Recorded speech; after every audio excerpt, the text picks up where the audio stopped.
부자들은 경제신문을 읽는다입니다. 오늘은 또 어떤 이슈를 다뤄볼까요? 오늘 이슈 뽑아봤더니 관련한 종목들이 거의 다 올라가더라고요. 한마디로 시장에 영향을 미치고 있는 이슈가 되겠습니다. 이분과 이야기 나눠보죠. 정영훈 과장 오셨습니다. 어서 오세요. 네, 안녕하세요. 네, 첫 번째로 이슈 좀 골라본 게요. 바로 전기차 배터리 관련한 업체들에게 대한 기대감이 등장을 했습니다. 중국에서 드디어 한국산 배터리 형식 승인을 했다라는 거죠. 한국산 배터리가 탑재된 자동차, 전기차에 대해서 품목 승인 리스트에 올려뒀다라는 겁니다. 이게 다음 달이면 최종적으로 보조금 지급 여부가 결정되긴 하는데 이 품목 리스트에 올라간 것만 해도 정말 반가운 소식이라는 거죠. 둥펑 르노 전기차 4종 LG화학 배터리를 탑재하고 있는데 여기 목록에 들어가 있고요. 삼성 SDI 배터리를 탑재하고 있는 충칭진강 전기차 한 종도 역시나 자동차 목록에 리스트에 올라가 있다는 겁니다. 3년여 만이에요. 한 2년 반 이상 만에 한국 배터리가 승인을 받았다는 소식이 들려왔고요. 오늘장 삼성 SDI, LG화학 함께 올라가고 있습니다. 드디어 기대를 좀 싣고 봐도 될까요? 네, 우선 중국 정부에서도 최근에 이제 공표를 한 바가 있죠. 그러니까 외국산 기업들에게도 이제 공정한 이제 기회를 주겠다라고 이렇게 공표한 바가 있습니다. 그래서 이에 대한 좀 기대감이 이제 컸었는데요. 일단은 지금 한국산 배터리가 앞서 이제 기사에서 소개했다시피 지난 2016년, 즉 이제 중국이 이제 사드 보복이 본격화된 이후부터 국내 이제 전기차 배터리가 장착된 그러한 이제 기업들은 이제 그동안 이제 보조금에서 좀 배제가 됐었습니다. 근데 이번에 이제 형식 승인이 났다는 점은 매우 큰 의미가 있다라고 볼 수가 있겠는데요. 지난 2016년부터 이제 한국산 배터리가 장착된 자동차를 보조금 지급해서 중국 정부가 배제해 왔었는데 일단은 그 친환경차 보조금 지급 대상을 추천을 받으려면 가장 우선, 그러니까 선제적으로 이제 돼야 되는 부분이 바로 이제 형식 승인입니다. 근데 이 형식 승인조차 되지 않았기 때문에 한마디 말해서 국내산 배터리가 장착된 전기차를 볼 수가 없었던 그러한 상황이었는데 일단은 형식 승인이 됐기 때문에 이에 대한 좀 기대감이 이제 커질 것으로 그렇게 좀 보여지고 있는 상황이고요. 물론 아직 예단할 수는 없습니다. 뭐 중국에서 마지막까지 과연 이제 통과를 시켜줄지 부분은 조금 더 지켜봐야 될 부분이긴 합니다만 일단은 그동안의 형식 승인조차도 내주지 않았다는 점에서 지금 이제 형식 승인을 내줬다는 점 그러한 점에서 봤을 때 향후 재차 이제 국내 뭐 삼성 SDI라든지 LG화학의 그 배터리가 탑재된 그런 전기차가 보조금을 받을 수 있는 그런 길이 열릴 가능성이 높지 않나. 그렇게 보여지고 있습니다. 이렇게 한 발을 막 크게 왔다가요. 또 살짝 뒤로 갔다가 이런 느낌이거든요. 중국은 계속 우리와 밀당을 하고 있는데 그렇다면 일단은 좀 기대 요소로만 보고 당장의 투자는 좀 지양해 볼까요? 어떨까요? 그렇죠. 지금 뭐 사실 중국 정부에서 이게 형식 승인을 내주긴 했습니다만 과연 실질적으로 한국산 배터리가 탑재된 그 전기차에 보조금이 지급될지 여부에 대해서는 아직 확정이 된 사안이 아니거든요. 그렇기 때문에 이 부분도 사실 뭐 바뀔 가능성도 있습니다. 그래서 어쨌든 지금 시점에서 조금 조심스럽게 좀 봐야 되지 않을까 그렇게 보여지고 있고요. 물론 주가라고 하는 것은 이러한 기대감이 선반영된 측면이 있기 때문에 당분간은 이러한 센티멘트 개선에 따른 좀 어느 정도 주가 상승을 좀 기대해 볼 수 있는 부분이 있지 않나 그렇게 보고 있습니다. 알겠습니다. 이슈는 다음 달에 최종적으로 결정이 나니까요. 일단 기대 요소를 갖고 좀 대응을 해보는 게 좋을 것 같아요. 너무 지나치게 지금부터 낙관론을 펼 필요는 없어 보입니다. 다음 이슈는요. 제약바이오 쪽에 요즘 뭐 좋다는 이야기들 나눈 지가 또 언젠가 싶기도 한데요. 셀트리온 긍정적인 이슈가 전해지고 있습니다. 이건 어제 오전부터 나왔던 이슈였어요. 아이프로젠과 항체신약 공동개발 협약을 맺었다라는 소식이 들려왔습니다. 캐나다 업체와 손을 잡고 항체신약 공동개발을 한다라는 거죠. 이에 대해서 뭐 증권가에서 오늘 좀 긍정적인 의견들이 많이 나오고 있고요.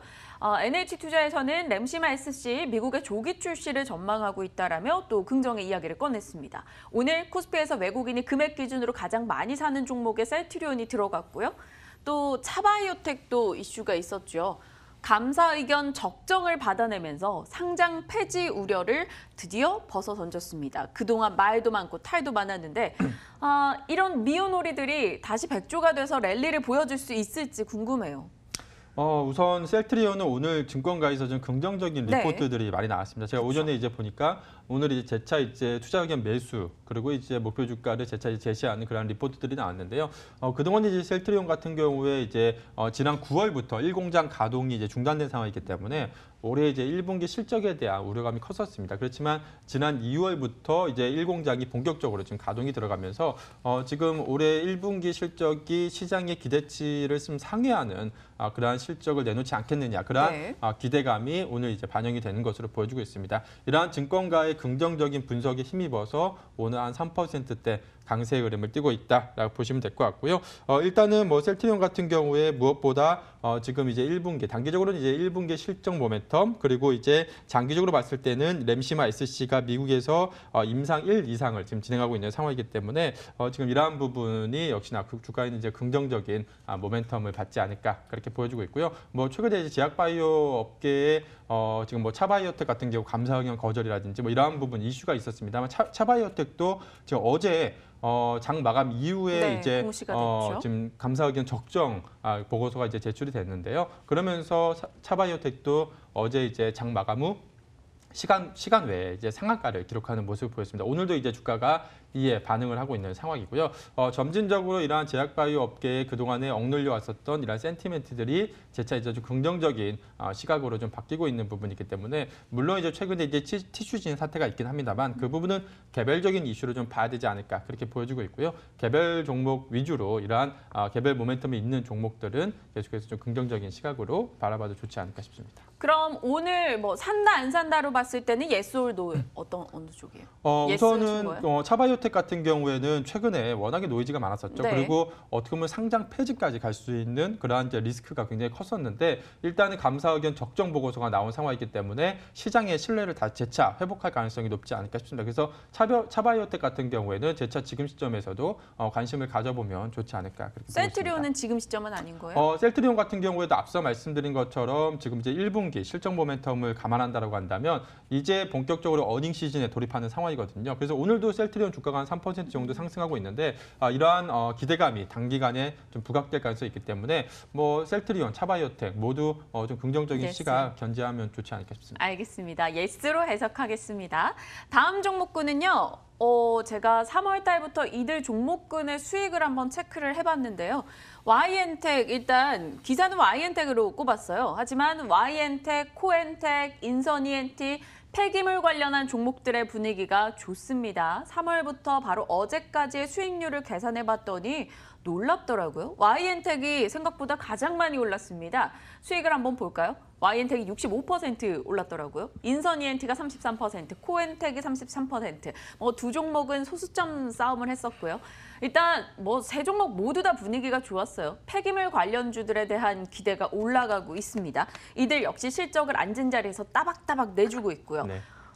폐기물 관련주 전반은 어떻게 보시는지, 그리고 그 안에서 탑픽을 골라주신다면 어떻게 가실지. 그러니까 우선 폐기물 관련주들 같은 경우에 우선 펀더멘탈이 좀 좋아지고 있는 상황입니다. 지금 전반적으로 폐기물 관련주들의 실적이 좀 좋아지고 있는 상황이고요. 근데 최근에 이제 주가 등락 같은 경우에는 무엇보다 정부 정책에 대한 좀 기대감, 그리고 또 테마성 이슈가 좀 있다라고 그렇게 이해를 하시면 될 것 같습니다. 최근에 뭐 미세먼지 관련주라든지 또 폐기물 관련주들 같은 경우에 이러한 정부 정책 이슈가 있었다라고 보시면 될 것 같은데요. 우선 폐기물 관련주들 같은 경우 최근에 주가가 이렇게 강세의 흐름을 보였던 이유가 이제 정부에서 이제 2022년까지 전국에 산재된 불법 폐기물 120만 톤을 모두 처리하겠다라는 그러한 방침을 밝힌 바가 있습니다. 네. 그러면서 주가가 이제 본격적으로 상승 모멘텀을 타고 있다라고 보시면 될 것 같고요.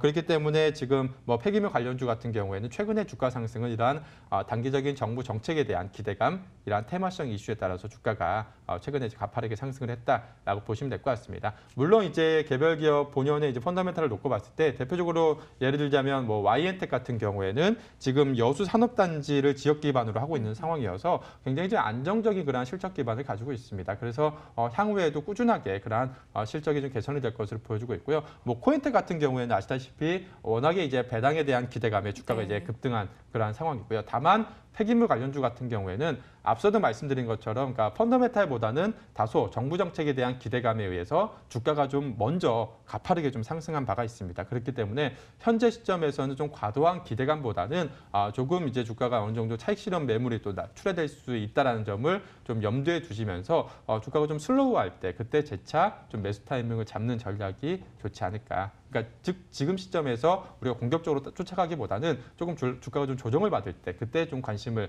다시 한번 가지는 게 좋지 않을까 싶습니다. 그럼 조정을 받을 때 세 종목 중에 골라내라면요. 보통은 인선 ENT를 대표 주자로 많이 꼽고요. Y엔텍, 코엔텍도 뭐 매력적이다 개별적으로 사람들이 이제 접근을 하는데요. 과장님이라면 난 한 종목 꼽으라면 이거 할래. 어떤 걸까요?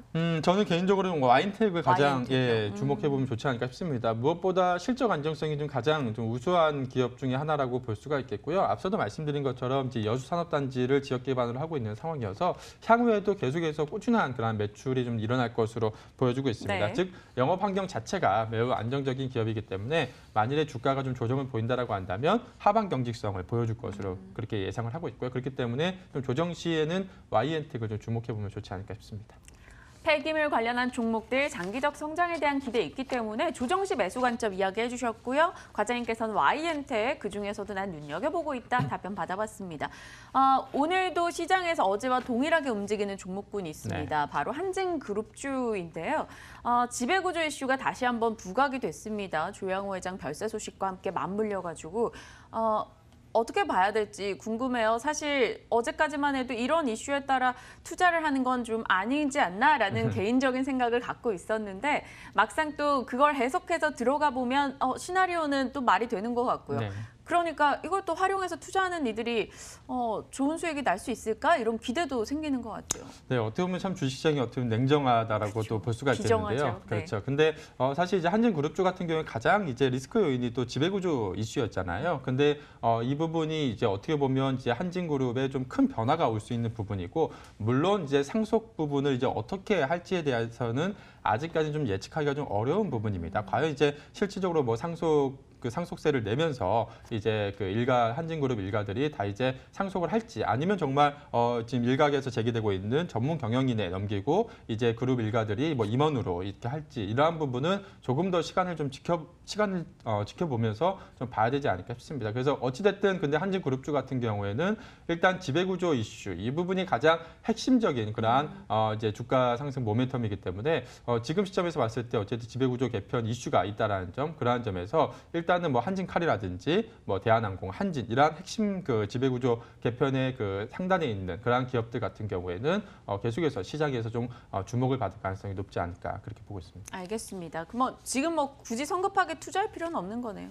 그렇죠. 근데 지금 뭐 그런 이슈를 떠나서 개별 종목 펀더멘탈을 본다 하더라도 예를 들자면 뭐 대한항공 같은 경우에 지금 실적 대비해서는 상당히 지금 밸류에이션 매력도 좀 높은 그런 구간이거든요. 오히려 이러한 지배구조 이슈라든지 오너 리스크에 따라서 주가가 좀 등락을 했기 때문에 지금 시점에서는 오히려 좀 악재 요인보다는 좀 호재 요인이 많은 상황이기 때문에 대한항공 같은 경우에 주목을 해봐도 좋을 만한 시점이 아닌가 싶습니다. 오늘 급등했다가 급등한 부분들을 좀 상승폭을 다 반납하고 있는데 좀 긍정적인 시각으로 바라봐도 좋을 것 같다라고 과장님께서 답변을 주셨네요. 저희 체크하도록 하겠습니다.